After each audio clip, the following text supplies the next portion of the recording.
I feel like if you give Aaron Rodgers 450 attempts this year and you give Mason Rudolph and Joe Flacco 450 attempts, my gut tells me you could then do a blind test on the numbers and you wouldn't be able to tell them apart.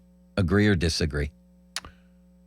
I would disagree with that. I think, again, if you're talking about 450 attempts with mostly a clean pocket, I think Aaron Rodgers never still would be superior to those guys.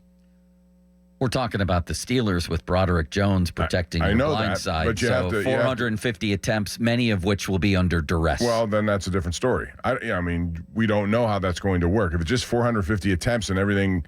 450 attempts, let's just say average. It's not going to be Tom Brady standing back there for the Patriots with an hour to throw. There's no question that Rodgers has a problem that way. I mean, if he's under pressure, he's going to. And we saw that last year. Let's just say average. He never, ever was careless with the football in terms of interceptions. If you look at his charts in Green Bay, he never threw a lot of interceptions. But he has lately. And that's also because he gets pressured and he can't move. He can't move. I would say he's probably getting pressured about the same as he did a couple of other years, but he couldn't move away from it. Right. That's part of the problem. Let's just say average. Pressure rate on the Steelers quarterback, let's put at 15th in the league next year. 15th in the league, right at average, and the guy gets 450 attempts. My personal opinion is... You think Rudolph, don't you? Maybe. I think we wouldn't be able to tell. I think it would be around, 23, 24 touchdowns, maybe for another guy 26, maybe for another guy 21. The interceptions would be roughly equal, maybe a couple more for Flacco, although Rudolph throws those too. I just don't... And the completion percentage, again, Rodgers was 30th in the league in completion percentage last year, and he got rid of the ball in 2 seconds. I mean, he got rid of the ball as fast as Ben late in his career. I just think there would not be a pronounced difference. You might be right.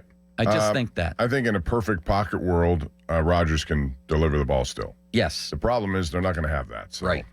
And I don't know what you think about Broderick Jones over there. You have essentially two guys now at tackle positions who you're not sure of. And I say that out of respect for Troy Fautano. I know what he did in college, but we haven't seen it. I know. We thought Broderick Jones was going to come in here and just be devastatingly good, and he hasn't been. What if they're both struggling? It's very problematic. They just had a year where their tackles combined for the most sacks given up in a season. I mean, they led the league this season in combined sacks given up, and then one of them went out and signed an $80 million contract. What is going on, Bob? That is so hard. I mean, I wish him the best. He's a good dude, and he deserves it. Not $80 million. I thought that was way overpay. But it goes to show you how important that position is. And Tennessee's, their offensive line was in shambles, and they needed help big time. So they looked at him as a solution. But I don't know if that's going to be the solution they're going to get in the long run.